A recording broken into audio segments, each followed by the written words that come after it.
নমস্কাৰ বন্ধুসকল। আজি বহুত দিনৰ মূৰত এটা সৰু ভিডিঅ' লৈ আপোনালোকৰ ওচৰলৈ আহিলোঁ। ভবাই নাছিলোঁ আজি আচলতে ভিডিঅ' এটা বনাম বুলি, কিন্তু বহুত দিন ভিডিঅ' আমি বনোৱা নাই।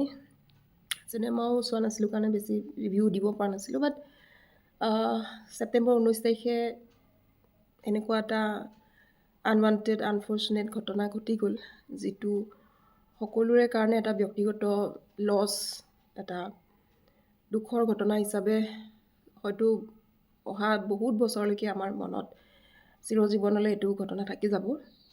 আৰু সেই ঘটনাটো হৈ যোৱাৰ পিছত আচলতে আমি একো ভিডিঅ' বনাব নোৱাৰা হৈ থাকিলোঁ। ভিডিঅ' বনাব কেতিয়া পাৰিম, যেতিয়া আমি চিনেমা বা ছিৰিজ কিবা ৰিভিউ কৰিম। আৰু জুবিন গাৰ্গে আমাক এৰি থৈ যোৱাৰ দিনটো ধৰি আজিলৈকে, আজি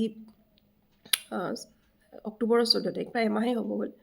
এই 25-26টা দিনত আমি অন্ততঃ ময়ো আৰু উপাসনায়ো আচলতে সেইটো জানো, আমি এখনো চিনেমা চাব পৰা নাই, আমি এটাও ৱেব ছিৰিজ চাব পৰা নাই। মই মাজতে এখন ৱেব ছিৰিজ চাবলৈ চেষ্টা কৰিছিলোঁ।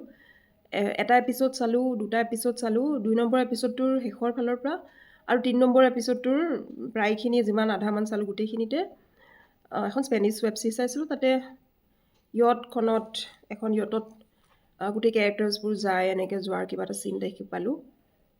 মই আৰু মানে সেইটো এপিছ'ড আৰু কমপ্লিট কৰিব নোৱাৰিলোঁ, আৰু আই ৱাজ ৰিয়েলি ডিষ্টাৰ্ব। আৰু যিবোৰ আনফৰ্চুনেট ঘটনা আমি তাৰপিছত প্ৰত্যক্ষ কৰিলোঁ 19 ছেপ্টেম্বৰৰ পিছৰ পৰা, জুবিন গাৰ্গেতো আমাক এৰি থৈ গ'লেই, কিন্তু তেওঁৰ মৃত্যু যিদৰে হ'ল, মৃত্যুৰ শেষৰ সময় ভিডিঅ'কেইটা আমাক ইমান বেছি, সকলোকে, আমাক সকলো অসমবাসীক ইমান বেছি ডিভাষ্টেটেড কৰি থৈ গ'ল যে একো আৰু কামত এতিয়া আৰু মন বহাব পৰা নাই। আৰু এজ এ কণ্টেণ্ট ক্ৰিয়েটৰ আচলতে আমাৰ এইটো দায়িত্বও আছিলে আপোনালোকক সেইটো কথা জনোৱাটো। আমি জনাব নোৱাৰিলোঁ, তাৰ বাবে আমি দুখিত, বিকজ আমি ইমান বেছি প্ৰফেশ্যনেল নহয়, আৰু এই ঘটনাটো আমাক বহুত বেছি এফেক্ট কৰিছে। কিছুমান ক্ৰিয়েটিভ ডিফাৰেঞ্চেছ আছিলে জুবিন গাৰ্গৰ, কিছুমান চিনেমাক লৈ আমি সমালোচনা কৰিছিলোঁ মাজে সময়ে, কিন্তু যিহেতু যিসকল 80s বা 90sৰ কিডছ, আমাৰ নিচিনা মানুহৰ কাৰণে জুবিন গাৰ্গৰ গানবোৰ কি আছিলে আমি আৰু বেলেগকৈ কোৱাৰ প্ৰয়োজন নাই। আৰু তেওঁৰ মৃত্যুৰ পিছত যিবোৰ ক্লিপছ দেখিলোঁ, আমি যেন এনেকুৱা লাগিছে তেওঁক আকৌ এবাৰ নতুনকৈ ৰিডিস্কভাৰ কৰিলোঁ, যিজন মানুহ কথা আৰু মুখৰ কথা আৰু পেটৰ কথাৰ মাজত বৰ বেছি ডিফাৰেঞ্চ হয়তো নাছিলে। আমি তেখেতক আকৌ এবাৰ শ্ৰদ্ধাঞ্জলি জনাইছোঁ। আজিলৈ ইমানেই।